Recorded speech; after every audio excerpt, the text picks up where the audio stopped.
Hello दोस्तों, स्वागत है एक नई वीडियो में। आज की इस वीडियो में लोग देखने वाले हैं क्लास 8 के हिंदी के जैक द्वारा जारी की गई मॉडल क्वेश्चन पेपर को, जो कि एग्जाम के लिए काफ़ी महत्वपूर्ण है। यहाँ से आप लोग को डार्ट एग्जाम में हूबहू क्वेश्चन देखने को मिलेगा। अगर आप भी क्लास 8 की तैयारी करें तो इस वीडियो के अंत तक बने रहें। यह वीडियो आपके लिए काफ़ी महत्वपूर्ण होने वाला है। और अभी तक आप हमारे चैनल में नए हैं तो चैनल को सब्सक्राइब करें और अपने दोस्तों तक शेयर जरूर करें, जिससे कि आप लोग को पता है कि 28 जनवरी को आप लोग का एग्ज़ाम होने वाला है और समय आप लोगों के बीच अब बहुत कम है। अच्छे मार्क्स लेने के लिए आप लोग को अच्छी मेहनत करने की आवश्यकता है। तो आइए हम लोग सबसे पहले क्वेश्चन को देखते हैं। ठीक है, इसके पहले कुछ निर्देश हैं, उन निर्देशों को हम लोग देख लेते हैं। देखिए, क्लास 8 है, विषय हिंदी है, समय 1 घंटा और पूर्णांक 50 रहेगा। ठीक है, यानी सभी प्रश्न अनिवार्य रहेंगे। कुल प्रश्नों की संख्या 50 है, जो कि 3 खंडों क, ख और ग में विभक्त है। प्रत्येक प्रश्न के 4-4 विकल्प दिए गए हैं। सभी विकल्प का आप लोग को चयन करना होगा। प्रत्येक प्रश्न 1 अंक का है। ठीक है, अगला है, गलत उत्तर के लिए कोई अंक काटे नहीं जाएंगे, यानी कि नेगेटिव मार्किंग नहीं है। ठीक है, चलिए सबसे पहले दिया हुआ है खंड क में। खंड क में आप लोग देखिए, यहाँ दिया हुआ है अपठित बोध। ठीक है, कह रहा है निम्नलिखित गद्यांश को ध्यानपूर्वक पढ़कर प्रश्न संख्या 1 से 4 के लिए सही उत्तर का चयन करें। सबसे पहला है, ठीक है, सबसे पहले गद्यांश को पढ़ रहे हैं। कह रहा है कि दीपावली भारत का एक प्रमुख त्यौहार है। ठीक है, भारत का प्रमुख त्यौहार क्या है? तो दीपावली है, याद रखिएगा। जिसे रोशनी का पर्व भी कहा जाता है। उसे क्या कहा जाता है? रोशनी का पर्व कहा जाता है। ठीक है, यह त्यौहार कार्तिक माह की अमावस्या को मनाया जाता है। कब मनाया जाता है? अमावस्या को मनाया जाता है। ठीक है, फिर कह रहा है दीपावली भगवान श्री राम के 14 वर्ष के वनवास के बाद अयोध्या लौटने की खुशी में मनाई जाती है। क्यों मनाई जाती है? तो श्री राम के 14 वर्ष की वनवास के बाद अयोध्या लौटने की खुशी में मनाई जाती है। ठीक है, चलिए अगला देखिएगा। इस दिन घरों को दियों और रंगीन लाइटों से सजाया जाता है।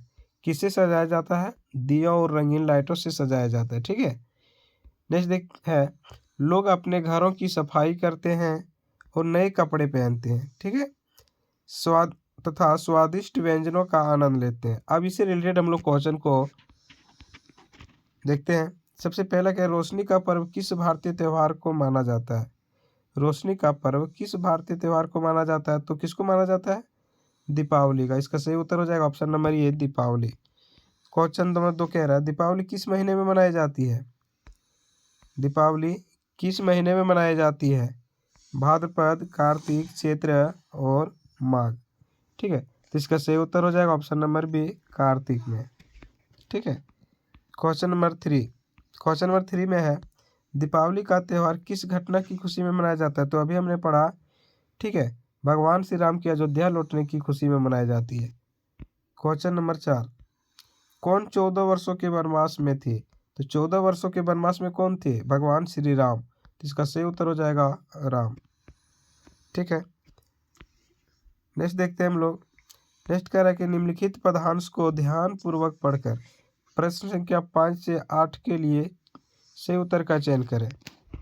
ठीक है, अब इसको हम लोग पढ़ते हैं। जल ही जीवन का आधार, बिन जल सूना हर संसार, नदियाँ सरोवर और ताल, इनसे ही हरियाली माला, बूंद बूंद को बचाना सीखो, जल संकट से नाता तोड़ो, पेड़ लगाकर छांव बढ़ाओ,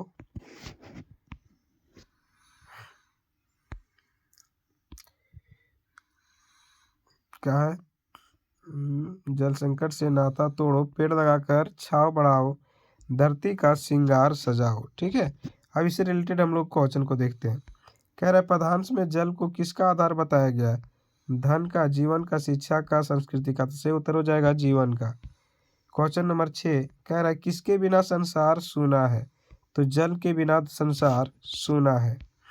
क्वेश्चन नंबर 7 कह रहा है जल संकट से बचने के लिए क्या करना चाहिए? नदियाँ सुखा देनी चाहिए, बूंद बूंद जल को बचाना चाहिए, जल का संग्रह करना चाहिए और केवल वर्षा जल का उपयोग करना चाहिए।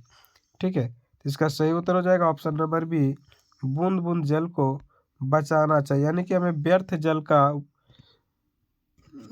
दुरुपयोग नहीं करना चाहिए, जल का सदुपयोग करना चाहिए। ठीक है, क्वेश्चन नंबर 8 करता धरती का श्रृंगार किसे कहा जा, क्या लिखा, धरती का श्रृंगार कैसे किया जा सकता है? घर बनाकर, पेड़ लगाकर, नदियाँ सुखाकर, खदानें खोदकर। ठीक है, तो इसका सही उत्तर हो जाएगा पेड़ लगाकर। क्वेश्चन नंबर 9 में पूछ रहा है कि राजपुत्र में कौन सा समास है? देखिए खंड ख आ गया व्याकरण। ठीक है, तो व्याकरण में हम लोग देख, सबसे पहला क्वेश्चन है कि राजपुत्र में कौन सा समास है? ठीक है, द्वंद्व, तत्पुरुष, अव्ययीभाव और कर्मधारय। ठीक है, तो इसका सही उत्तर हो जाएगा ऑप्शन नंबर बी।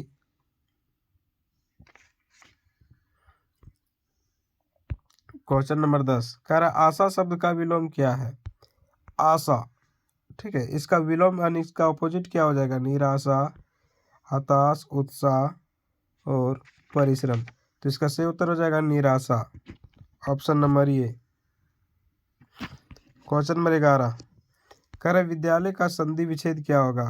विद्या जोर आले, विद्या जोर अले, विद्य जोर आले, विद्या जोर ले। तो इसका सही हो जाएगा विद्या जोर आले। ठीक है,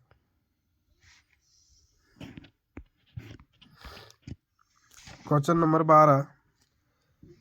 12 में कह रहा है कि सूर्य का पर्यायवाची शब्द कौन सा है? सूर्य का पर्यायवाची शब्द कौन सा है? चंद्रमा, रवि, धरती, वरुण। तो इसका सही उत्तर हो जाएगा option number B, Ravi. Question number 13 कह रहा अनुपस्थित शब्द में कौन सा उपसर्ग है?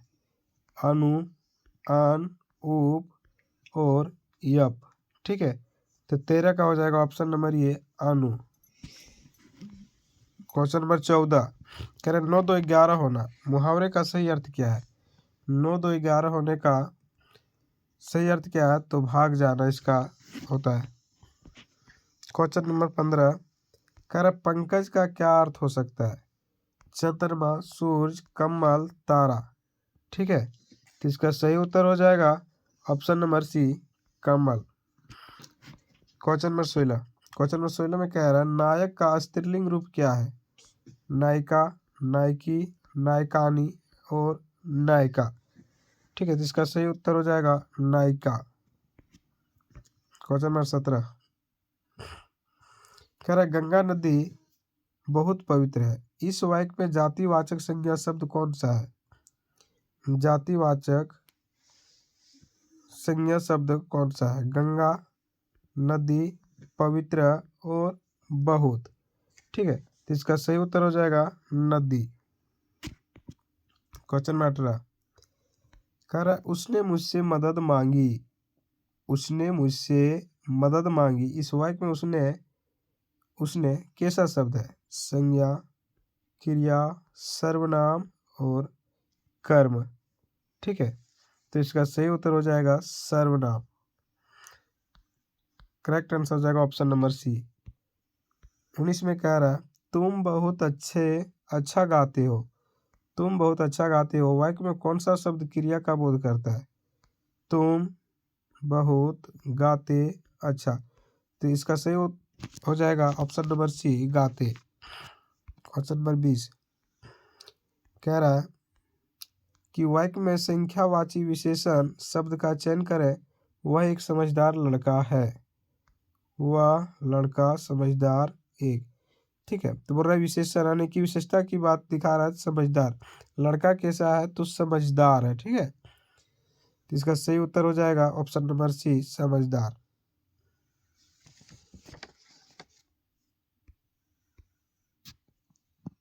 संख्यावाची विशेषण संख्या कौन दिखा रहा है? तो एक है ना। इसका सही उत्तर हो जाएगा ऑप्शन नंबर एक, डी यानी कि एक। ठीक है, क्योंकि संख्या की बात हो रही, संख्या देखिए वाह लड़का समझदार। ठीक है, एक तो एक संख्या यहाँ पे दिखा रहा है ऑप्शन नंबर डी में, इसलिए इसका सही उत्तर हो जाएगा option number D. Question number 21 यानी इसके पहले है खंड ग में है पाठ्य पुस्तक से पठित बोध। ठीक है, बस सचमुच चल पड़ी और हमें लगा कि यह गांधी जी के असहयोग और सविनय आंदोलन के वक्त अवश्य जवान रही होगी। उसे ट्रेनिंग मिल चुकी थी, हर हिस्सा दूसरों से असहयोग कर रहा था। पूरी बस सविनय आंदोलन के दौर से गुजर रही थी। सीट का बॉडी से सहयोग चल रहा था, कभी लगता सीट बॉडी को छोड़कर आगे निकल गई, कभी लगता कि सीट को छोड़कर बॉडी आगे भागी जा रही है। 8-10 मील चलने पर सारे भेदभाव मिट गए। यह समझ में नहीं आता था कि सीट पर हम बैठे हैं या सीट हम पर बैठी है। ठीक है।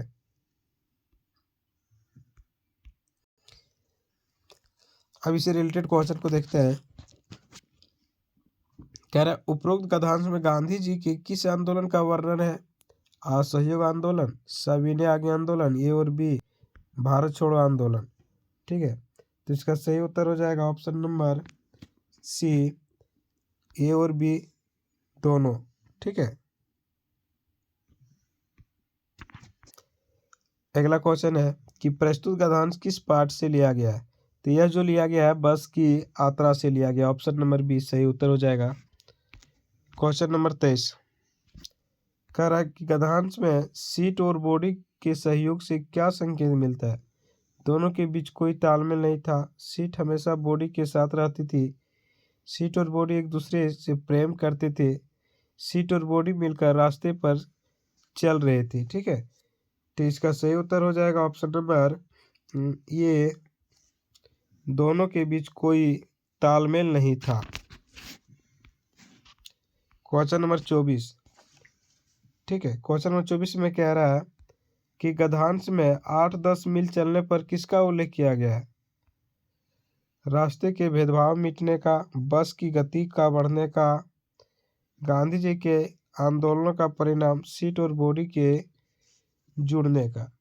ठीक है, तो इसका सही उत्तर हो जाएगा ऑप्शन नंबर ये, रास्ते के भेदभाव मिटने का।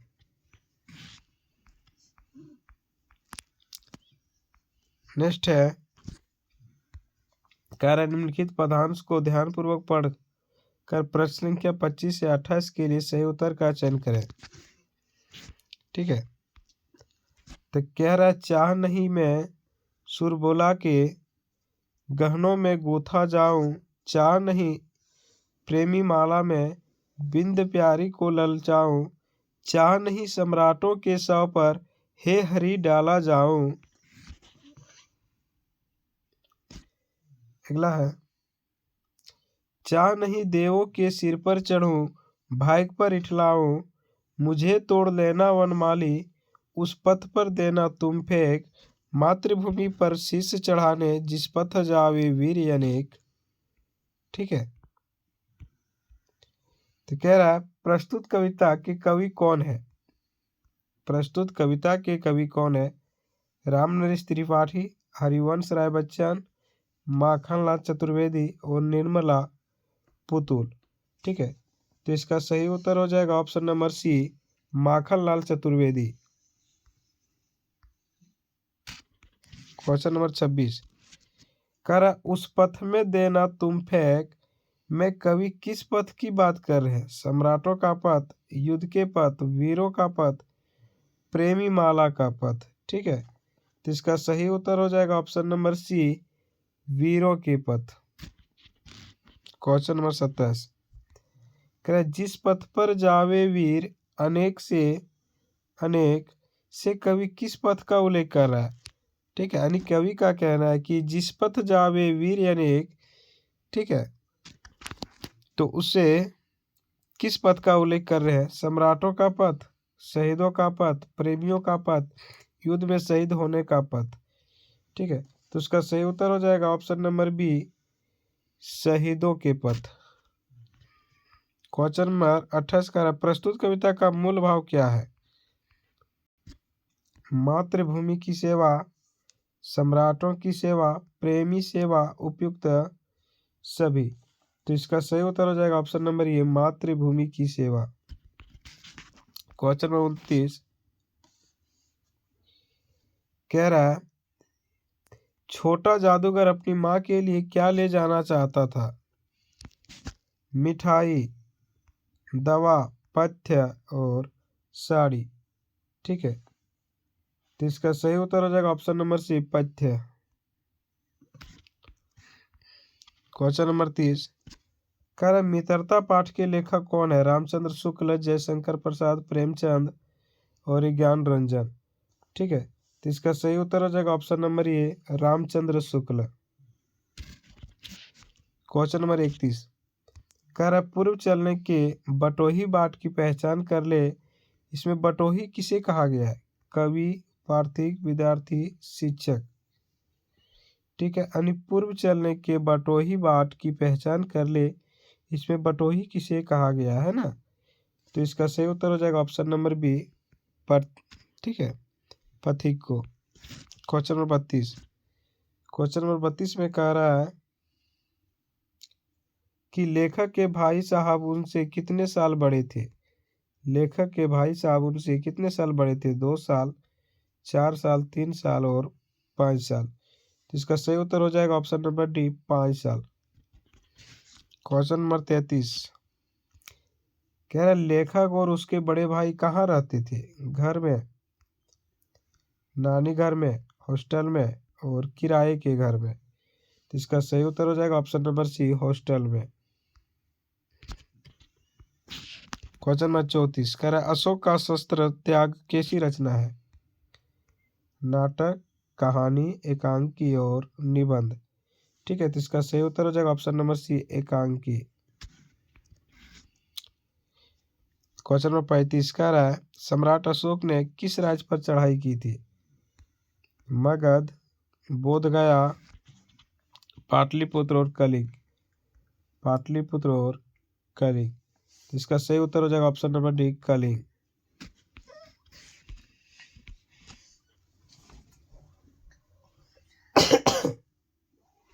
महाराज की कन्या कलिंग महाराज की कन्या का क्या नाम था? मिथिला, शिखा, पद्मा, इनमें से कोई नहीं। ठीक है, तो इसका सही उत्तर हो जाएगा option number C Padma. Question number 37 कह रहा अमरूद का पेड़ के लेखक की माँ कहाँ की जेल में थी? यानी अमरूद का पेड़ के लेखक की माँ कहाँ की जेल में थी? अजमेर, भोपाल, सूरत, अंडमान। ठीक है, तो इसका सही उत्तर हो जाएगा ऑप्शन नंबर ए अजमेर। क्वेश्चन नंबर 38 कह रहा है अमरूद के पेड़ में फूल आने की बात किसने बताई थी? चुन्नू ने, पप्पू ने, नौकर ने और मिद्दू ने। तो इसका सही उत्तर हो जाएगा option number D. Question number 39 कह रहा है क्या निराश हुआ जाए पाठ के लेखक कौन है? क्या निराश हुआ जाए पाठ के लेखक कौन है? हजारी प्रसाद त्रिवेदी, महावीर प्रसाद द्विवेदी, जयशंकर प्रसाद और प्रेमचंद। तो इसका सही उत्तर हो जाएगा ऑप्शन नंबर ए हजारी प्रसाद द्विवेदी। 40 में कह रहा है क्या निराश हुआ जाए पाठ में बस का कंडक्टर साइकिल से कहाँ चला गया? वह भाग गया, वह दूसरी बस लेने गया, वह जंगल में चला गया, वह अपने घर चला गया। इसका सही उत्तर हो जाएगा ऑप्शन नंबर बी वह दूसरी बस लेने गया, है ना। क्वेश्चन में 41 कह रहा रामचरितमानस के रचयिता कौन है? तुलसीदास, सूरदास, कबीर और जैसे। इसका सही उत्तर हो जाएगा तुलसीदास। क्वेश्चन नंबर 42 कह रहा जयपाल सिंह मुंडा का जन्म किस गांव में हुआ था? तोरपा में, खुट्टी में, तपकरा में और सिमडेगा में। तो इसका सही उत्तर हो जाएगा ऑप्शन नंबर सी तपकरा में। क्वेश्चन नंबर 43 कह रहा बस की यात्रा पाठ कैसी रचना है? ठीक है, व्यंग्य है, निबंध है, कहानी है और नाटक है। तो इसका सही उत्तर हो जाएगा ऑप्शन नंबर ए। क्वेश्चन नंबर 44 कह रहा हुंडरू का झरना कहाँ पे है? हुंडरू का झरना रांची में है। ठीक है, इसका सही उत्तर हो जाएगा रांची में। क्वेश्चन नंबर 45 कह रहा बूढ़ी पृथ्वी का दुख कविता की कावित्री कौन है? बूढ़ी पृथ्वी का दुख कविता की कावित्री कौन है? महादेवी वर्मा, सुभद्रा कुमारी चौहान, निर्मला पुतुल और इनमें से कोई नहीं। तो इसका सही उत्तर हो जाएगा option number C Nirmala Putul.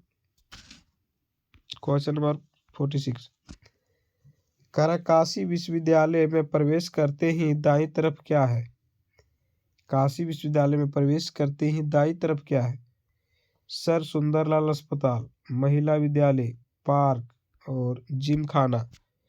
तो इसका सही उत्तर हो जाएगा option number A, sir Sunderlal अस्पताल। क्वेश्चन नंबर 47 कह रहे वीर जननी का पुरस्कार किसे मिला? वीर जननी का पुरस्कार किसे मिला? सरदा सुब्रमण्यम, डॉक्टर चंद्रा, शिवानी, महादेवी वर्मा। ठीक है, तो इसका सही उत्तर हो जाएगा option number A, Sarada Subramaniam. Question number 48 किसकी बुआ आईएएस बन गई थी? किसकी बुआ आईएएस बन गई थी? मीना की बुआ, शिवानी की, शुभांगी की और कमला की। तो इसका सही उत्तर हो जाएगा ऑप्शन नंबर सी, शुभांगी की। क्वेश्चन नंबर 49 कह रहा है बिहार के मधुबनी इलाके में अकाल कब हुआ था? 5वीं सदी में, 3री सदी में, 7वीं सदी में और 6ठी सदी में। तो इसका सही उत्तर हो जाएगा ऑप्शन नंबर डी, 6ठी सदी में। क्वेश्चन नंबर 50 लास्ट क्वेश्चन है कौन से तालाब में लोग अपने अपने क्षेत्र का थोड़ा पानी लाकर मिला देते थे? बिंदुसार, कलिंग सागर, समर सागर और सूर सागर। तो इसका सही उत्तर हो जाएगा ऑप्शन नंबर ए, बिंदुसागर।